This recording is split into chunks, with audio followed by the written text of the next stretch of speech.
Hello, welcome to tasty is our priority. ఈ వీడియోలో పిండి వంటల్లో స్పెషల్ వంటకము చక్రాలు తయారీ విధానం చూద్దాము. ఈ రెసిపీకి 5 గ్లాసుల రైస్ని తీసుకోవాలి.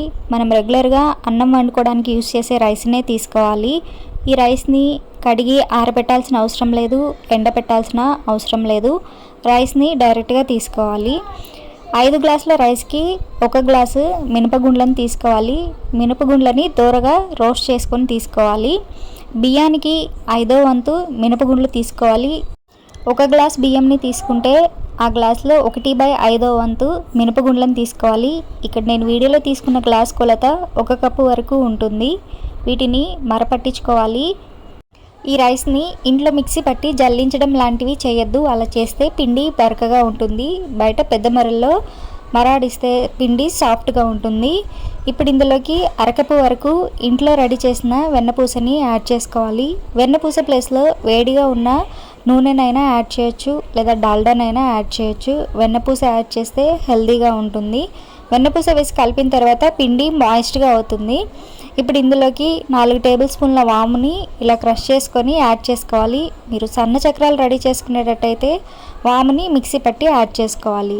ఇందులోకి 4 టేబుల్ స్పూన్ల కారంని యాడ్ చేసుకోవాలి. మనం కూరల్లో వాడతాం కదా సాంబార్ కారము, ఆ కారమే యూస్ చేస్తున్నాను. ఇప్పుడు ఇందులోకి సాల్ట్ని యాడ్ చేసుకోవాలి. 3 టీ స్పూన్ల సాల్ట్ని యాడ్ చేసి ఈ కారము, ఉప్పు, వాము పిండిలో కలిసేటట్టు ఒకసారి బాగా కలుపుకోవాలి.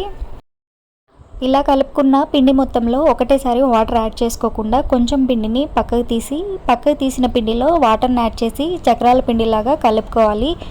ఈ విధంగా పిండిని పక్కకు తీసి వాటర్ పోసి కలుపుకోవడం వల్ల చక్రాలని ఒక వాయి వేసిన తర్వాత టేస్ట్ చూసి కారము, ఉప్పు అడ్జస్ట్ చేసుకోవచ్చు. మన వీడియోలో యాడ్ చేసిన క్వాంటిటీస్ అన్నీ కరెక్ట్గా సరిపోతాయి. మీకు కారం కానీ ఉప్పు కానీ ఇంకా ఎక్కువ కావాలి అనుకుంటే వాటర్ కలపకుండా పక్కకు పెట్టిన పొడి పిండిలో కొంచెం యాడ్ చేసుకొని అప్పుడు చక్రాల పిండి అనేది రెడీ చేసుకోవచ్చు అనమాట. ఇప్పుడు డీప్ ఫ్రైకి సరిపడా ఆయిల్ని హీట్ చేసుకోవాలి.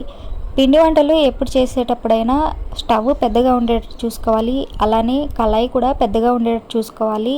ఇలా పెద్దవి తీసుకుంటే పిండి వంటలు త్వరగా రెడీ అవుతాయి. ఇప్పుడు ఒక చక్రాల మౌల్డ్ని తీసుకొని మనకి నచ్చిన షేప్ ఉన్న ప్లేట్ని అమర్చుకొని చక్రాల మౌల్డ్ని ఆయిల్తో గ్రీస్ చేసుకొని కలిపి పెట్టుకున్న పిండిని మౌల్డ్లోకి ట్రాన్స్ఫర్ చేసి మూత పెట్టేసుకొని ఆయిల్లో చక్రాల్లాగా ఒత్తుకోవాలి.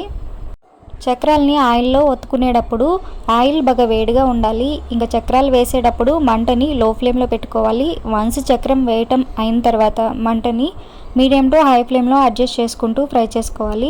చూడండి, ఇలా పైన ఉన్న బుడగలన్నీ పోయేంత వరకు చక్రంని ఫ్రై చేసుకోవాలి. రెండో వైపు కూడా తిప్పుకొని కాల్చుకోవాలి. పైన బుడగలన్నీ పోయి చక్రము ఆయిల్లో మునుగుతుందంటే చక్రము క్రిస్పీగా ఫ్రై అయినట్టే. కావాలంటే ఒక చక్రం ముక్కను తీసుకొని టేస్ట్ చేసైనా ఆయిల్లో నుంచి బయటకు తీసుకోవచ్చు. ఈ విధంగా చక్రాలని ఫ్రై చేసి బయటకు తీసుకున్న తర్వాత మిగిలిన పిండిని కూడా చక్రాల మౌల్డ్లో వేసుకొని చక్రాల్లాగా ఆయిల్లో ప్రెస్ చేసుకోవాలి.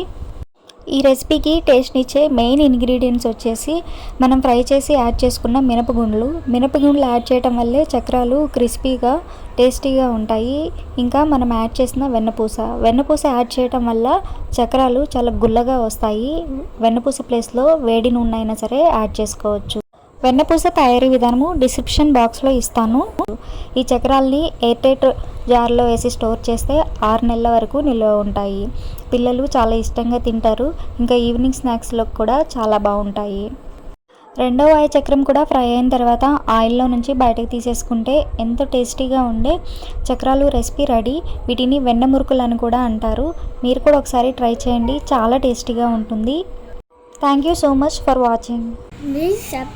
తీసుకోండి.